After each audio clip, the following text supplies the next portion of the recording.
عن أبي الدرداء رضي الله عنه يبلغ به النبي صلى الله عليه وسلم قال من أتى فراشه وهو ينوي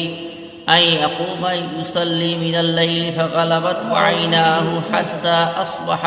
كتب له ما نوى وكان نومه صدقة عليه من ربه عز وجل.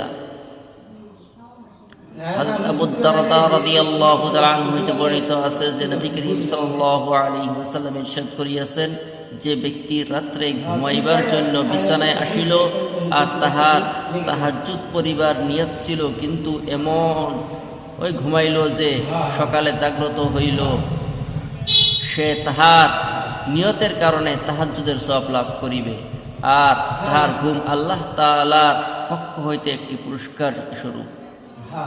عن معاذ بن أنس الزهيني رضي الله عنه أن رسول الله